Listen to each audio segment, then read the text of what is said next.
오늘 다섯 분이, 네 분이 하셨나? 다섯 분이신가? 아, 오늘 네 분이 참석하셨네요. 두 분이 아직 참석 못 하셨는데. 네, 오늘 2회차니까 일단 시간이 조금 지체돼서 죄송하고요. 바로 시작하도록 하겠습니다.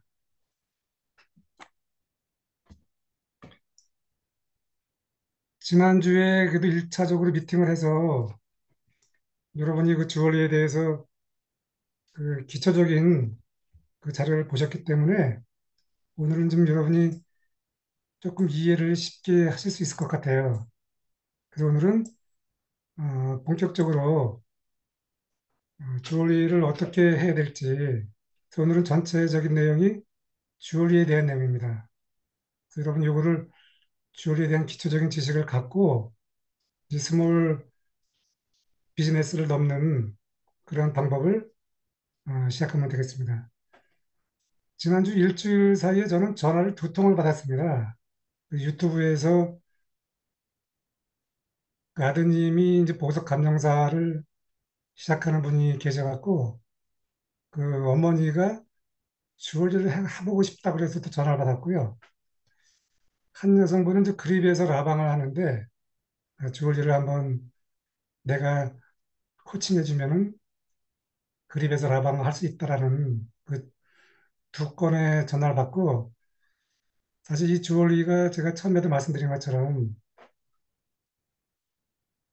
뭐 저도 책도 내보고 또 온라인 강의도 해보고 저는 다 해봤잖아요, 그동안에. 보통 책 쓰기 저 하나만 하든가 뭐 AI 강의하든가 이렇게 하는데, 저는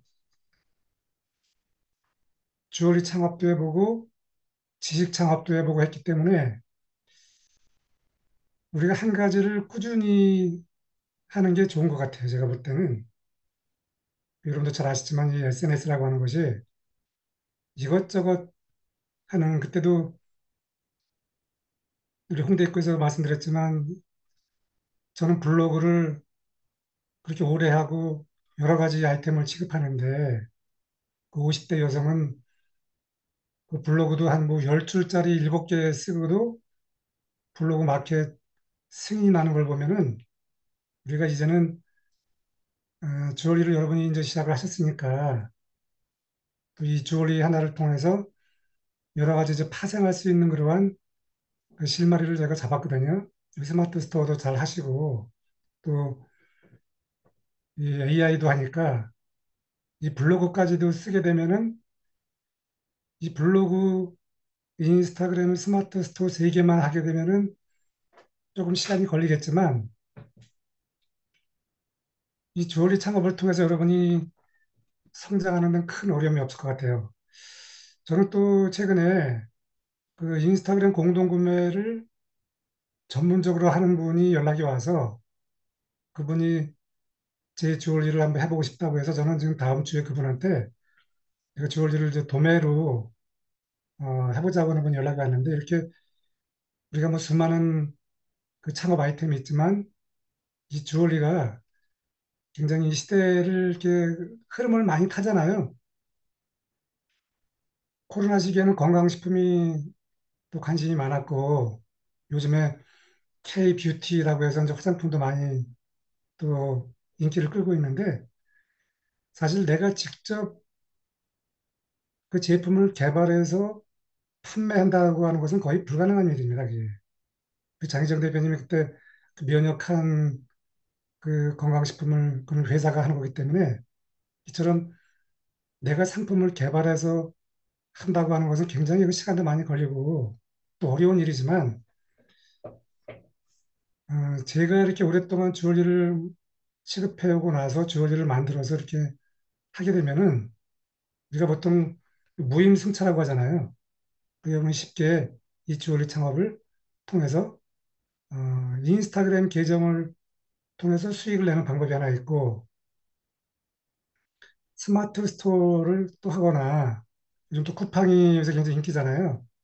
그래서 쿠팡 이렇게처럼 인스타그램과 오픈몰 두 개를 동시에 해볼 수도 있고, 인스타그램 하나만 해서도 할 수 있기 때문에 오늘 2회차를 통해서 여러분이 좀 하나씩 하나씩 좀 길을 찾으면 좋겠습니다. 오늘은 제가 여러분에게 1강, 2강 요것은 제가 지금 보여드리는 거는 사실 이 강의는 제가 클래스 101에서 그 4시간짜리 강의한 것 중에 이제 1시간인데요. 첫 번째 보석을 이제 제대로 알고 팔아야 파는 방법. 두 번째는 그 보석은 결국 이제 스톤이거든요, 스톤. 제가 그때도 보여드린 것처럼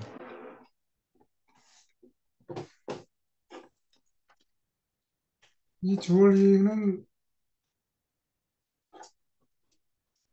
명품 보석은 이 스톤이 굉장히 중요합니다.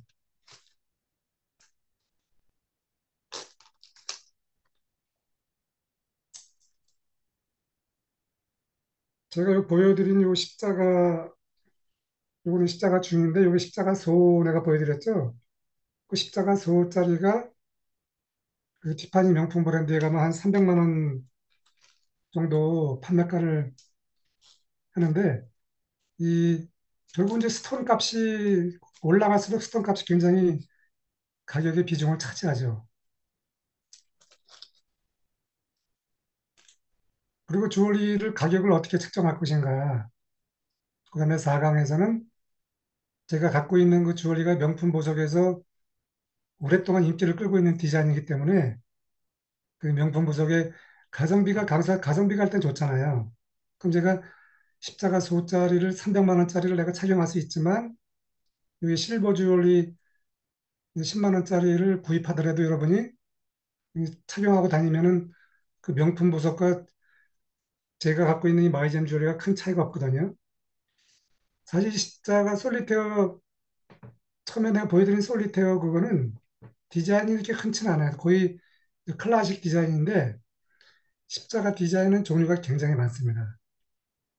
십자가 디자인은 한 10가지 이상 이렇게 나오는데 저는 그 중에서도 명품 주얼리에서 그 만들어낸 그 디자인을 갖고 있기 때문에 여러분이 명품 보석의 아름다움을 느낄 수 있다고 하는 그 네 번째 목차를 만들어 놨고요. 그 첫 번째로 제가 이제 그러면 어떻게 우리가 주얼리를 창업해야 되는 것이냐. 우리가 창업할 때는 그 아이템 선정이 굉장히 중요해요.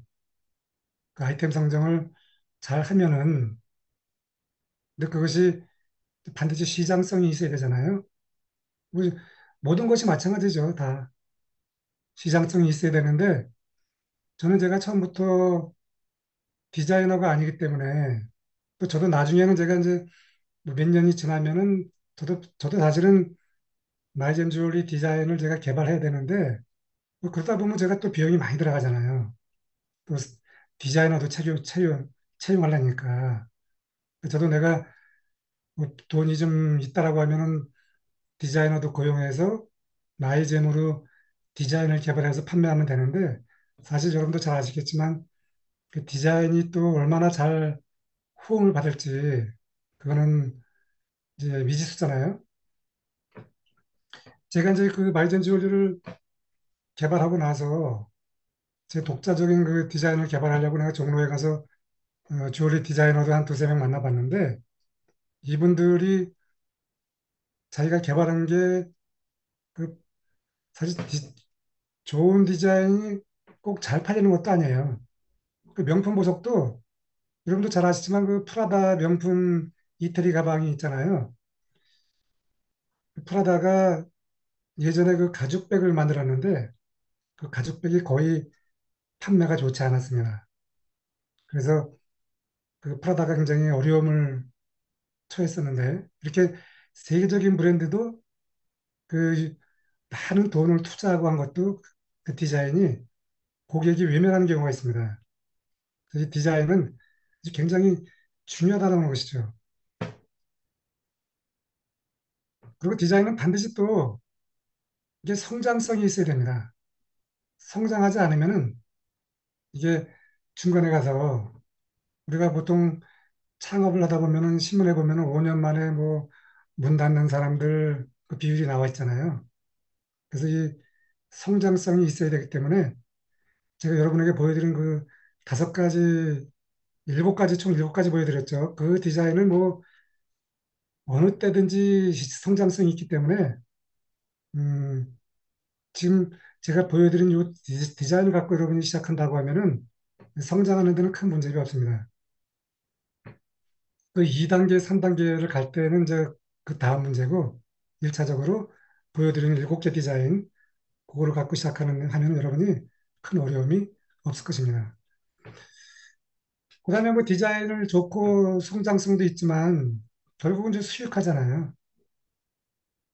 근데 제가 우리가 잘 알다시피 처음부터 수익화를 생각하면은 우리가 쉽게 성장하기가 쉽지 않더라고요. 여러분 잘 아시잖아요. 우리가 그 외적으로 나타나는 거기에만 치중하다 보면은 지금 당장 치중을 못하기 때문에 그래서 우리가 이 내적 성장, 내가 이것을 해가지고 그 외적 성장으로 나아갈 수 있다라고 하는 그러한 그 과정을 중시해야지. 제가 여러분 그 지난번 내가 보여드렸지만 저그 인플루언서 하면서 그 창업하신 분은 급속도로 성장하니까 아마 여러분도 잘 아시겠지만 회사를 설립하는 것도 굉장히 힘들잖아요. 또 혼자 하는 것과 이 법인화가 되면은 또 복잡성이 있기 때문에 여러 가지 그런 변수를 고려해야 되는데 당장 잘 나가니까 회사를 차려서 그냥 그잘 나가는 것도 감당을 못하고 문 닫는 사례를 제가 말씀드렸듯이 우리가 이 1인 창업을 하려고 하면은 여러분 잘 아시지만 그 저는 그 블로그도 제가 하고 있잖아요. 블로그 우리나라 1등 블로그 하는 분이 나무처럼이라고 하는 분인데 그분은 특이하게 닉네임이 나무처럼이에요. 이분이 1억 8천만 뷰를 갖고 있는 분인데 이분은 블로그만 18년 하다 보니까 자기가 코칭하는 분이 굉장히 많았겠죠, 그동안에.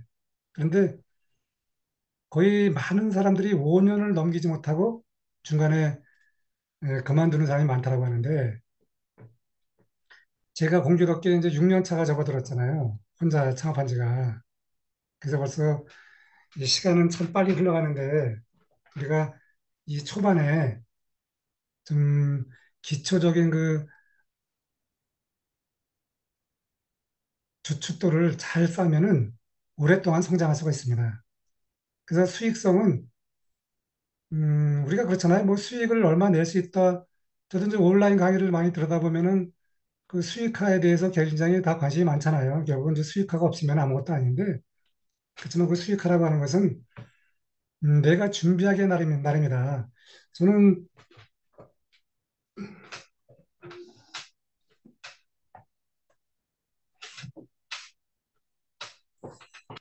저는 요즘 제가 이렇게 블로그 책도 내가 이제 2권을 사서 이렇게 준비하고 있습니다. 블로그로 책을 2권 사가지고 어, 그 인스타그램도 제가 책을 샀거든요. 사실 인스타그램도 이게 보면은 이게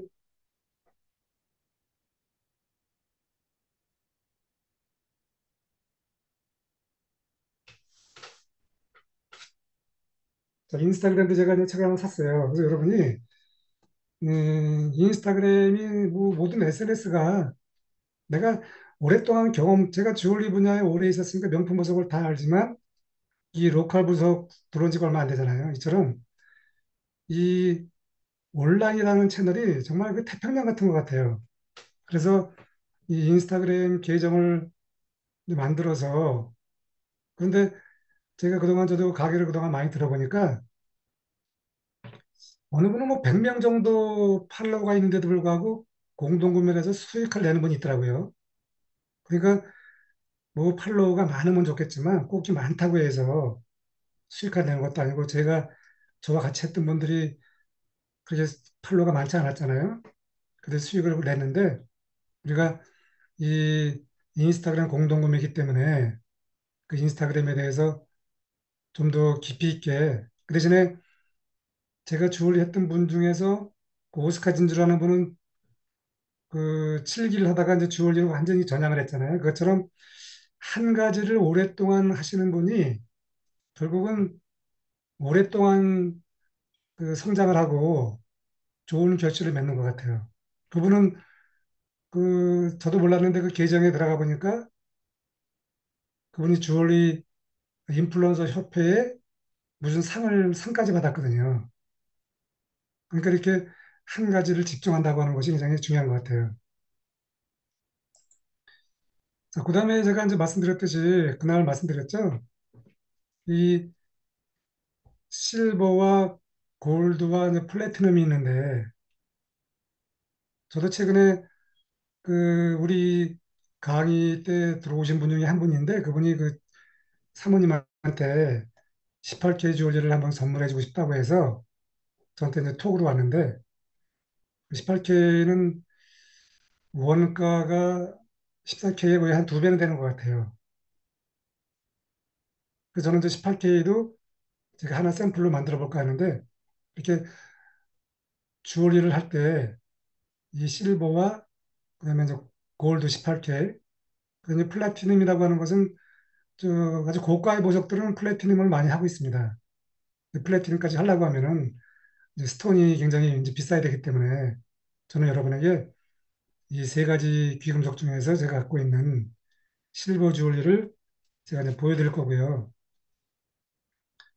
그다음에 14K 주얼리도 여러분이 실버 하다가 14K까지 넘어갈 수 있으니까 이 두 가지 금속을 여러분이 이제 취급을 하면 좋겠습니다.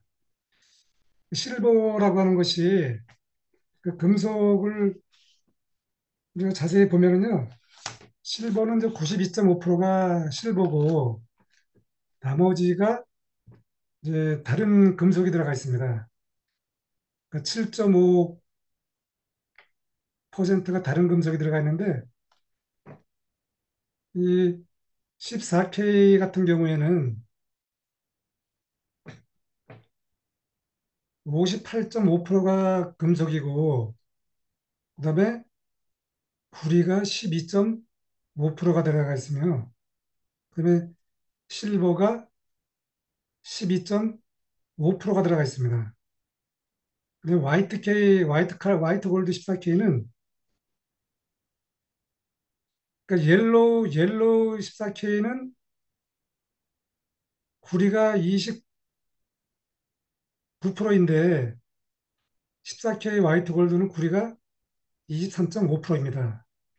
여러분이 이 색상을 보면서 그 금속 성분이 이렇게 그 함량이 틀리다는 것을 여러분이 이해해 주시면 나중에 주얼리를 이제 볼 때 그 안목이 좀 넓어질 것 같아요. 그다음에 주얼리는 제가 그때 보여드린 것처럼 육안으로 봐서는 굉장히 어렵습니다. 먼저 젊은 분들의 눈이 좋으니까 그때도 제가 이제 여러분 잠깐 보여드렸듯이 그 똑같은 실버 주얼리인데 어떤 것은 가격이 그때 4만 얼마 했던 거 보셨죠? 그 뒷면을 보면은 굉장히 차이가 큰데 명품 보석은 앞면이나 뒷면이 큰 차이가 없습니다. 거의 대등소이한데 여러분이 제그 마이젠 주얼리도 보셨지만 저도 주얼리가 앞뒷면이 큰 차이가 없거든요. 그 마무리 그 세팅한 면이. 근데 이 보석이라고 하는 것은 이것을 우리가 육안으로도 보일 수도 있지만 그 실물을 검사할 때는 제가 보여드린 그 룻배 있잖아요. 10배짜리.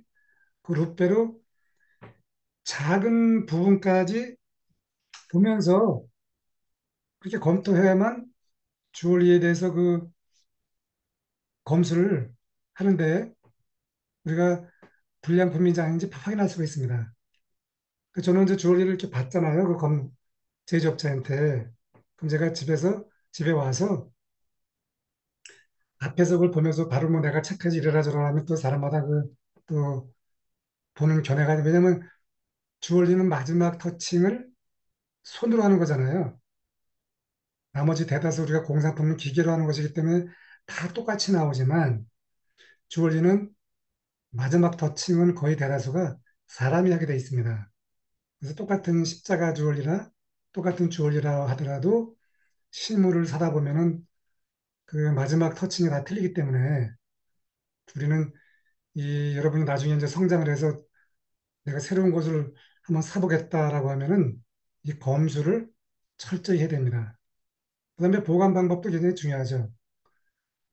14K는 내가 집에서 24시간 착용해도 큰 어려움이 없지만 이 실버 제품은 착용하지 않으면은 이 폴리백 그 봉투에 담아서 그 공기와 저항을 줄여서 그 변색이 되는 것을 최대한 빨리 방지해야 되기 때문에 그렇게 해서 여러분이 그 보관을 잘 하면은 오랫동안 사용하시는 분도 있습니다. 그래서 변색이 빨리 되느냐 안 되느냐 그 차이인데 그 스와로브스키 같은 경우도 뭐 변색이 심하잖아요. 스와로브스키는 그 저도 최근에 어느 분 이야기를 들어보니까 그 수리 비용이 3만 원이 들어가는 것 같아요. 그 스와로브스키 그 브랜드는 가격은 좀 합리적으로 했지만 그 수리할 때 거기에서 내가 비용을 많이 그 충족하는 게 아닌가 생각이 들어요. 그 사실 그 제가 갖고 있는 그 주얼리나 스와로브스키나 큰 차이가 없는데 저는 수리할 때 보통 1만 원 정도면 하긴 뭐 스와로브스키야 또그 세계적인 디자이너가 한 거고 또 제조업자도 뭐 퀄리티 있는 분이기 때문에 가격이 비싸겠지만 어쨌든 간에 이렇게 그 AS 비용이 들어가서 저는 그동안에 그 수리를 하는 분이 그동안에 이제 몇 분이 계셨었는데 저는 한 1만 원 정도를 갖고 제가 수리를 그렇게 해왔습니다. 자, 보석은 우리가 그 제가 그때 먼저 보석을 보여드려서 여러분이 조금 그때 그 상황을 머릿속에 그 암시하면은 쉽게 이해가 되시겠는데요. 이렇게 먼저 금속으로 틀을 만듭니다. 틀. 이 틀 사이에다가 스톤을 이제 끼워 넣는데요. 이렇게 이 틀을 만드는 것도 굉장히 과정이 좀 복잡합니다. 그 절차가 여러 가지 절차가 있거든요. 그래서 이 주얼리를 하시는 분들이 이 제조업도 배우신 분들이 주얼리 창업을 하면은 굉장히 오래 또 할 수 있더라고요. 왜냐면 그 제조 과정을 배웠기 때문에 그러면 본인이 스스로 원하는 것을 만들 수 있는 그 정도 기술이 되는데 이렇게 주얼리를 스톤을 끼우기 위해서 먼저 이 기본적인 틀을 만든다고 하는 이것을 보통 우리가 마운팅이라고 합니다. 저는 이 주얼리를 제가 기본적인 거 만들어 드렸잖아요, 여러분에게. 근데 그분들이 저한테 이 마운팅 값을 저한테 받았거든요. 그 처음에 한 개 값만 받고 그 기본적인 틀이 있으니까 마치 우리 만들 때 거기에 똑같은 붕어빵이 계속 나오듯이 그 하나의 마운팅 값은 저한테 제가 비용을 처음에 지불했고 그다음부터는 그 비용을 내가 지불했기 때문에 이 마운팅에 대한 소유권은 저한테 있거든요.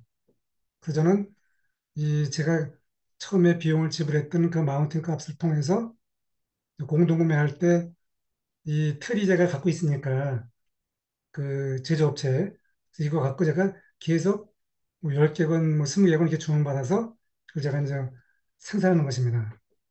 여러분이 이렇게 주얼리는 처음에 만들 때 이 마운팅이라고 해서 기본적인 틀을 마치 이제 저기 비슷한 거죠. 우리가 치과에 가면은 우리가 그 요즘 임플란트 같은 거 하잖아요. 그처럼 우리가 이렇게 기본적인 틀을 만들어 놓는다고 하는 것을 여러분이 알면은 되겠습니다. 자, 저는 그때 보여드린 것처럼 천연 다이아몬드도 제가 갖고 있고 큐빅도 있다고 말씀드렸잖아요. 이 큐빅과 천연 다이아몬드의 차이가 여러분이 이렇게 알아두시면은 조금 이제 그 공동구매할 때 여러분이 혹시 그 오스카 진주 그분이 라방을 했잖아요. 공동구매 기간 동안에. 그래서 여러분들 이렇게 이 정보를 갖고 보통 라방은 그 공동구매할 때 한 2분에서 3분 하더라고요. 왜냐면 오랫동안 하다 보면 그 정보를 많이 노출하기 어려우니까 그 공동구매하는 아이템에 대해서만 핵심적인 부분을 알려주기 때문에 이게 정도가 이제 그 다이아몬드는 여러분이 잘 아시다시피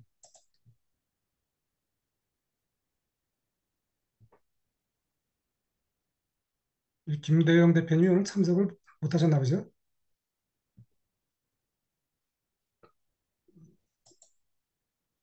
그다음에 큐빅은 경도가 8.5입니다. 굴절률이 다이아몬드는 이제 보통 천연 보석 중에서 굴절률이 굉장히 거의 가장 높은 정도가 되죠. 근데 굴절률도 높은데 강도가 세잖아요. 쉽게 말하면 이제 얼음이 이제 얼 때 영하 15도에서 얼음이 얼는 것과 영하에서 뭐 1도, 2도에서 얼는 것과 틀리잖아요. 그때는 그 얼음의 강도가 틀리기 때문에 다이아몬드는 왜 빛의 그 속도가 굉장히 강하냐면은 강도도 강한데 그 강한 강도 속에 강한 빛이 들어가니까 다이아몬드는 마치 이 불꽃이 일어나는 것처럼 빛을 발하는 것입니다. 근데 분산력을 보면 또 큐빅이 더 많아요, 분산력은. 그래서 분산력이 크다 보니까 우리 눈에 마치 그것이 이제 빛처럼 보이는데 그래서 우리가 그때 실물을 보신 것처럼 이 천연 다이아몬드와 큐빅을 자세히 보면은 우리가 그 다이아몬드의 차이점을 구분할 수 있다고 하는 것입니다. 자, 지금 뭐 요 디자인은 제가 오늘도 제가 공동구매를 어느 분이 도매로 해보겠다고 해서 그 저한테 베스트셀러 아이템을 추천을 했는데요. 사실은 지난번 보여드린 것 중에 십자가도 있고 그 밸런스를 나타내는 그 바 펜던트도 있었지만 요 솔리테오 요 1.5와 0.5 두 개 가지가 있는데 요 1.5 캐럿이 도 가장 많이 나갔습니다. 그리고 솔리테어가 왜 잘 나가냐면은 사실 이 디자인은 우리가 어느 스타일이나 어느 옷에나 크게 그 반하는 디자인이 아니죠. 쉽게 매일매일 착용해도 또 질리지가 않습니다. 이 심플하지만 질리지 않는 디자인이기 때문에 이렇게 솔리테어 디자인이 클래식 디자인이지만 오랫동안 그 여성들의 마음을 사로잡는 디자인인데 제가 이것을 이제 베스트셀러 아이템으로 했고 그동안에 아직 판매량도 보면은요 요 솔리테어가 가장 많이 나갔고 그다음에 십자가 중이 많이 나갔고 그렇게 순서로 다 고객의 그 선호도가 있습니다. 자, 지금 여기 이제 스톤의 비밀인데 제가 지금 여러분에게 이제 보여드리겠지만 여러분이 이 육안으로 요 가늠하게 되면은 스톤의 그 캐럿 무게를 우리가 알 수가 있습니다. 여기 그 도표에 여기 보시면은 가운데 0.5 캐럿이라고 있잖아요. 여기서 제가 왜 보여드리냐면은 보통 우리가 천연 보석은 이제 캐럿으로 표기를 합니다. 천연 보석은 캐럿으로 표기하는데 이 사람이 만든 합성 제가 여러분에게 제가 갖고 있는 이 7.25 캐럿이 7.25mm가 약 1.5 캐럿이 된다고 했잖아요. 이것은 이제 사이즈를 표기해 놓은 것이지 이제 합성 보석은 밀리미터로 표기를 하고 천연 보석은 캐럿으로 표기하는데 약간의 그 차이가 있기 때문에 여러분이 요 현재 이게 실제 사이즈를 제가 사진으로 찍은 거거든요. 그래서 여러분이 눈으로 가늠하면은 1캐럿은 6.4mm니까 맨 왼쪽에서 두 번째 요 정도 사이즈인데 이것이 1cm가 안 되잖아요. 그런데 요 천연 다이아몬드는 요 1캐럿이 0.2g입니다. 제가 그때 그 천연 보석 제 거 보셨죠? 그 0.3캐럿. 그 작은 면에 58면을 깎는다고 하는 것은 저도 참 그 신기한 것 같아요. 어떻게 그 작은 면에다가 그 강한 그 다이아몬드에 58면을 깎는데 참 사람의 기술은 참 대단한 것 같아요. 그 58면체에 빛이 들어가서 나오니까 빛이 그만큼 강렬하게 보인다고 하는 것입니다. 그래서 여러분이 이 스톤의 그 사이즈를 이렇게 밀리미터와 캐럿 사이즈를 육안으로 좀 어, 알아두면은 이 보석을 고를 때라든가 할 때 도움이 될 것입니다. 자, 주얼리를 우리가 그 만들면은 이제 가격을 책정하잖아요. 가격을 책정하는데 저 금속 첫 번째 맨 왼쪽에 보면은 저 금속 값이 있잖아요. 금속 가격이 있고 그다음에 디자인 가격이 있습니다. 근데 제가 말씀드렸죠 스톤 가격이 있는데 근데 저 그 큐빅 같은 거 제가 지금 이제 여러분에게 처음 지금 시작하는 스톤이 큐빅이잖아요. 합성. 근데 큐빅은 뭐 가격이 이렇게 나가지 않습니다. 뭐 차이가 없는데 하지만 천연 보석은 가격이 크기 때문에 이 주얼리를 이제 만들 때에 그 원가에 들어가는 비용이 이렇게 스톤 가격이 이제 크다고 하는 것입니다. 그다음에 제조 기술이 있잖아요. 쉽게 말하면 우리가 그 벤츠 자동차는 그만큼 비싸잖아요. 뭐 그 부품도 비싸지만 또 그만큼 만드는 사람의 그 오랜 숙련도가 있기 때문에 이 주얼리도 제조를 누가 하느냐에 따라서 값이 차이가 큽니다. 그 제 주얼리는 참고로 그때 말씀드린 것처럼 20년 동안 이 주얼리만 해온 사람이 이제 주얼리를 만들어 왔는데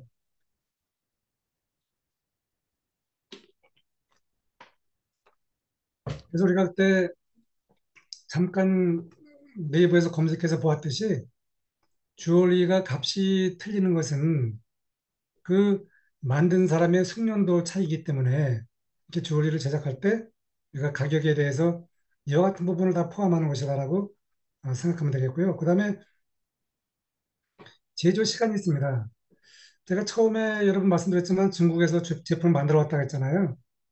근데 그것은 쉽게 만들고 원가가 또 얼마 되지 않다 보니까 착용하다 보면 저 시간이 지나면 금방 그 클레임이 들어오는데 하자가 생겨서 제가 보여드리는 그 주얼리는 국내에서 생산을 바꾸어서 한 번도 지금 사실은 한 건도 클레임이 들어온 적이 없습니다. 아직까지. 이처럼 주얼리를 우리가 이제 제조할 때 그 원가라고 하는 것을 산정할 때 뭐 우리가 다른 품목도 다 마찬가지지만 이렇게 주얼리는 이 공임 요소를 분석할 때 요 정도의 요거 외에도 여러 가지 또 많이 있겠죠. 뭐 제작 그 박스 비용이라든가 뭐다 들어가지만 이렇게 큰 틀에서는 이렇게 주얼리를 만들 때 공임 요소가 이렇게 들어간다고 생각하시면 되겠습니다. 그래서 주얼리는 제가 여러분이 이제 주얼리를 잘 공동구매해서 잘 하시게 되면은 여러분 스스로 이제 도매도 하실 수가 있습니다. 그 공동구매가 좋은 점이 저와 여러분이 하는 것은 B2C잖아요. B2C인데 이 B2B로 하는 분도 참 많이 있습니다. 공동구매. 그래서 공동구매를 할 때 이 B2B를 할 정도까지 되면 여러분이 이제 숙련도가 올라가서 또 여러분이 예를 들어서 뭐 그 당근마켓이라든가 또 쿠팡 같은데 스마트 스토어 같은 데도 여러분이 지금 여러분이 예를 들어서 제 거를 도매로 하겠다라고 하면은 그때 제가 보여드렸죠. 정상 가격 이하로 이제 가격을 내려서 여러분에게 그 가격을 제가 드릴 수가 있습니다. 그래서 B2B는 이렇게 가격을 더 내릴 수 있다라고 하는 장점이 있는데 뭐 잘 아시지만 이 도매로 할 때는 그 미니멈 퀀터티 오더량이 있기 때문에 좀 B2B와 B2C 차이가 있다는 것을 알면 되겠고요. 저와 여러분이 B2C를 하다가 나중에 B2B까지 또 성장하면 참 좋겠습니다. 자, 실버와 이제 14K, 18K 가격 제품인데요. 사실 여러분이 이제 백화점에 가면은 그 액세서리 코너라든가 이런 우리나라 로컬 주얼리에 이제 도금 제품이 많이 있습니다. 그런데 지나가다 보면 혹시 여러분이 보셨는지 모르겠지만 뭐 70%, 80%그 할인하는 걸 보셨죠? 그 이유가 있습니다. 이 실버 제품은 그 마진을 몇 배를 붙이거든요. 근데 저는 제가 보여드린 여러분에게 그 제품은 그 마진을 제가 한 3배 정도 곱하기 3인데 다른 사람들은 뭐 곱하기 5배, 6배 하는 분도 있어요. 그래서 하지만 이 14K, 18K는 마진을 많이 붙일 수가 없습니다. 왜냐하면 14K, 18K는 그 현금 시세가 반영이 되기 때문에 거기에 또 g까지 표기를 하다 보니까 24K, 18K는 마진을 많이 붙일 수 없다라고 하는 것입니다. 특히 명품 보석들이 보통 마진을 한 30%에서 40% 정도 책정하고 있는데 우리가 이 공동구매를 할 때 액세서리 같은 거는 마진이 더 많겠죠. 뭐 중국에서 뭐 어떤 사람들은 스카프 같은 것도 뭐 1,000원에 들여와서 뭐 7, 8천 원에 파는데 이렇게 그 가격 책정이라고 하는 것은 제품의 성격에 따라서 내가 붙이면 되겠습니다. 자, 우리가 이제 보석을 보면은 디자인이 참 여러 가지가 있습니다. 지금 제가 보여드린 디자인은 그때 지금 제가 직접 이 책에서 좀 보여드릴 텐데요. 그냥 샘플로 보여드린 거고 여기에 이 디자인이 지금 6가지 디자인이 있잖아요. 맨 위에 있는 게 제가 이제 보여드린 솔리테어 라운드라고 하죠. 이거고 요 두 번째 게 이제 오벌 컷입니다. 세 번째 게 요 이제 물방울 다이아몬드. 저도 물방울 다이아몬드가 있습니다. 모양 디자인이. 그다음에 이것은 저 우리가 페어 쉐입이라고 해서 잘 아시죠, 여러분들? 그 밑에는 오벌 컷이라고 해서 이것은 이제 마치 그 럭비공 같은 거잖아요. 그다음에 저 에메랄드 보석은 그 아름답지만 에메랄드 보석은 깨지기가 쉽습니다. 그래서 그 에메랄드 커팅을 아예 이제 에메랄드 컷이라고 이 커팅을 불러놨는데 저는 이 디자인 중에서 제가 갖고 있는 것이 이제 라운드 처음에 보여드린 라운드를 갖고 있고 요 물방울 디자인도 제가 한번 공동구매할 때 이 물방울 디자인도 제가 한번 테스트를 해보려고 하고 있어요. 이 물방울 디자인은 우리가 잘 아는 그 영화 배우 엘리자베스 테일러가 물방울 쉐입을 참 좋아했는데 저는 이렇게 디자인을 제가 갖고 있다라고 하는 거. 이 디자인의 성격에 따라서 사람의 성격이 틀리다고 해요. 그 라운드 브릴리언트 좋아하는 사람의 성격이 제가 이제 이 미국에서 공부하던 이 책인데 여기에서 보면은요 굉장히 이제 참그 그림과 사람의 그 생각이 비슷한지 그 라운드를 좋아하는 사람의 성격이 저는 이제 보석을 그동안 많이 취급해봤잖아요. 라운드를 좋아하는 사람, 또 물방울 좋아하시는 분, 또 하트 쉐입을 좋아하시는 분 참 많이 만났는데 그분들 성격을 딱 그렇다고 뭐 고정 지을 수 없지만 이 과학적으로 증명한 이 책을 보면은 그 디자인을 고르는 사람에 따라서 성격이 약간씩 그 포함되고 있는 것 같다고 하는 그런 자료가 있습니다. 그다음에 제가 이제 여러분이 공동구매 할 때 알아야 되는 것이 세팅입니다. 여기 지금 여기 잠깐 보시고요. 여기 보시면은 이 디자인의 종류가 세팅이 이거 말고도 굉장히 많습니다. 지금 첫 번째 보여드리는 이 세팅이 제가 보여드린 제품이죠. 솔리테어 디자인이고요. 요것은 이제 파데 세팅이라고 해서 모래알을 많이 뿌려놓은 것처럼 저도 이 디자인을 보면서 이 작은 스톤에 이렇게 많은 디자인을 사람이 손으로 한다고 하는 것이 얼마나 우리 사람의 손이 섬세한가라는 것을 느끼게 됩니다. 그다음에 이것은 우리가 보통 저 시계 같은 경우에 보면 그 베젤 세팅이라고 해서 그 테두리를 다 감싸잖아요. 그래서 이제 베젤 세팅이라고 하는데 저도 이 베젤 세팅이 먹거리가 있습니다. 이 베젤 세팅은 그렇게 선호도가 좋지 않더라고요. 참 그 신기하게 사람들이. 저도 이 베젤 세팅 목걸이가 있는데 이것은 아직까지 반응이 없어요. 근데 솔리티어 목걸이만 반응이 있는데 그다음에 이것은 제가 보여드렸죠. 가로 세로 그 기찻길에 철로 위에 달리는 것처럼 그 채널 세팅 그거를 이제 채널 세팅이라고 하는데 저는 이 디자인도 갖고 있습니다. 그다음에 베젤 세팅도 제가 갖고 있고요. 그다음 밑에 보면은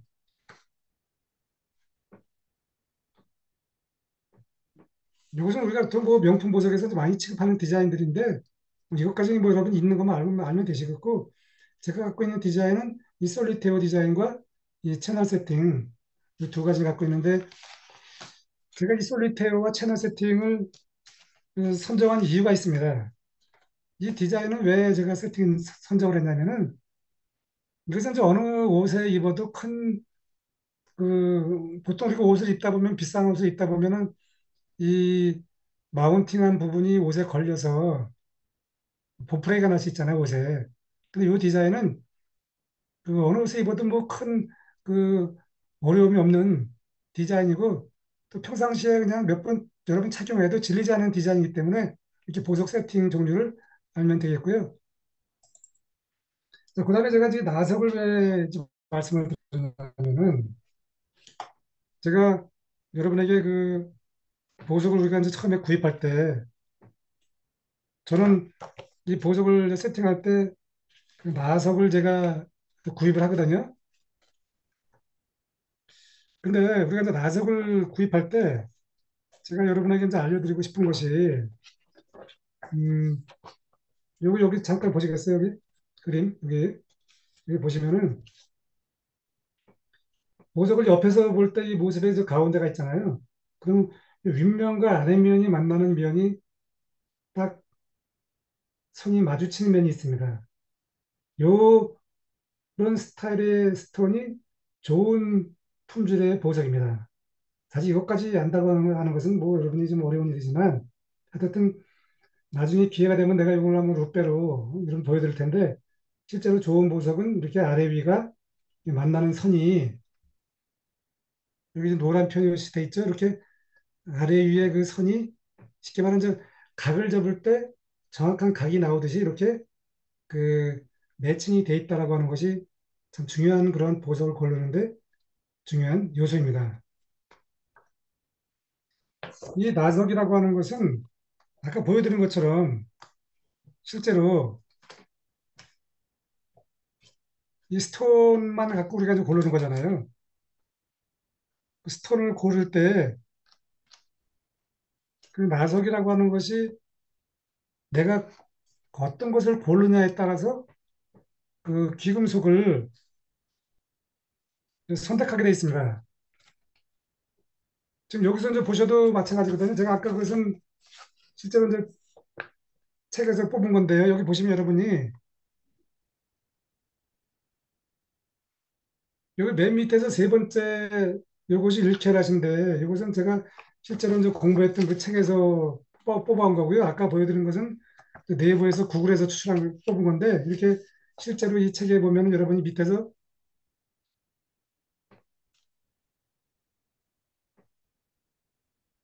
세 번째 요게 우리 1캐럿 사이즈입니다. 육안으로 좀 가늠이 되시겠죠? 7.25니까.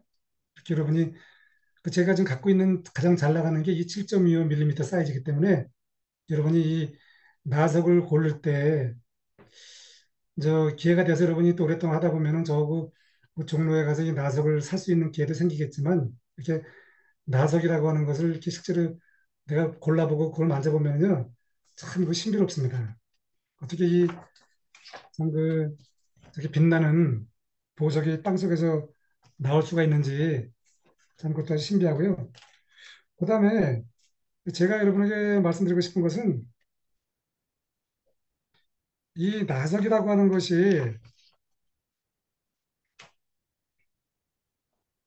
실제로 작은 면인데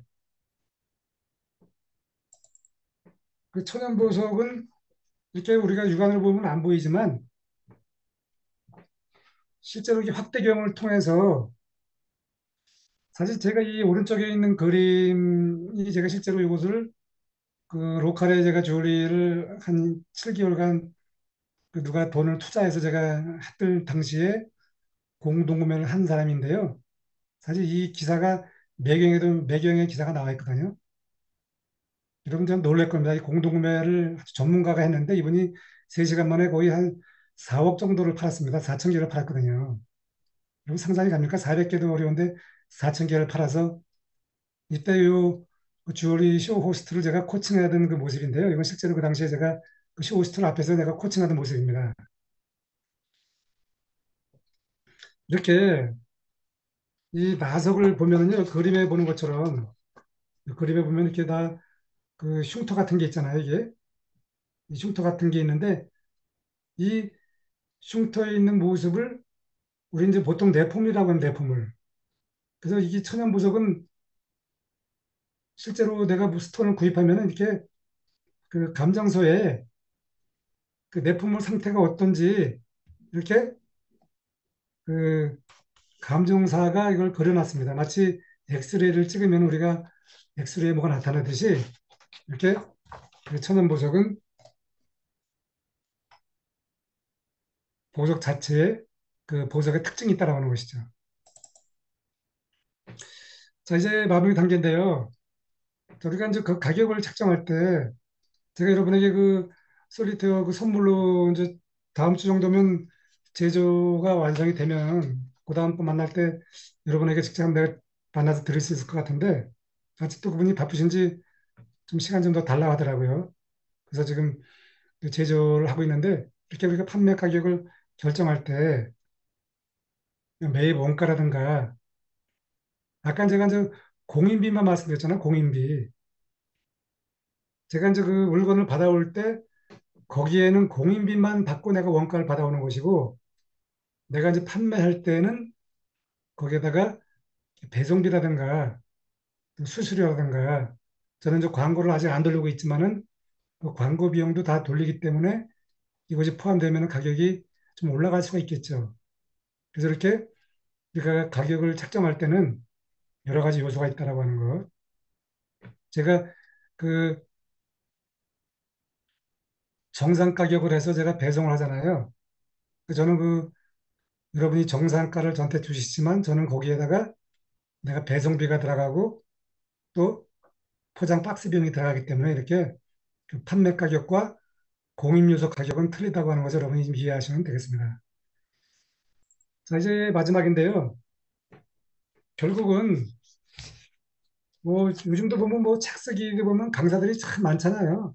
뭐 AI 강사도 많고 뭐 유튜브 강사도 뭐 천창만층인데 이 주얼리도 마찬가지예요. 내가 이 주얼리를 이제 저도 하면서 저도 틈틈이 그 제가 그동안에 주얼리 창업을 하면서 스마트 스토어 하신 분들 계시잖아요. 그래서 그분들에게 내 제품을 이제 드릴 때에 그 네이버에서 제가 얘기를 해요. 여러분이 직접 한번 체크해봐라. 나한테 답을 달라고 하지 말고 여러분이 그 문제를 파악을 해서 나한테 보내주면은 내가 이제 알려준다고 했는데 이렇게 그때도 보여드린 것처럼 왜 똑같은 십자가 디자인인데 이것은 가격이 뭐 4만 5천 원이냐 이 마이젬 주얼리는 12만 5천 원이냐 이렇게 이제 그런 그 의문이 생기는 것이 당연합니다. 그것은 내가 일을 하면서 그 의문이 생길 때 그것을 뭐 내가 알아야만 되기 때문에 여러분이 그 주얼리에 대한 그 판매 가격을 분석할 때 이렇게 여러분이 여러 가지 요소를 그 파악해 두시면은 내가 상품을 판매하는 이 가격이 경쟁력이 있는가 없는가 알 수가 있고 특히 또 이 온라인에서 보면은요 이 도매 사이트에 들어가서 보면은 제가 아는 분이 그 주얼리를 실버를 도매해서 받는 분이 계시는데 그 가격이 오픈몰에서는 뭐 1,000원 차이로도 이게 노출이 되고 안 되고 하는 것 같아요. 그래서 이 우리가 그날도 이제 이야기 나눴지만 스마트 스토어도 해보고 쿠팡도 해보면 참 이제 좋겠죠. 당연히 거기까지 가면 그만큼 성장력이 있는 건데 우리가 이렇게 나중에 그 가격을 책정할 때 이 경쟁 상품을 우위를 점하기 위해서는 이렇게 여러 가지 요소를 알아두면 좋을 것 같습니다. 지금까지 이제 오늘 주얼리에 대한 전체적인 강의를 해드렸는데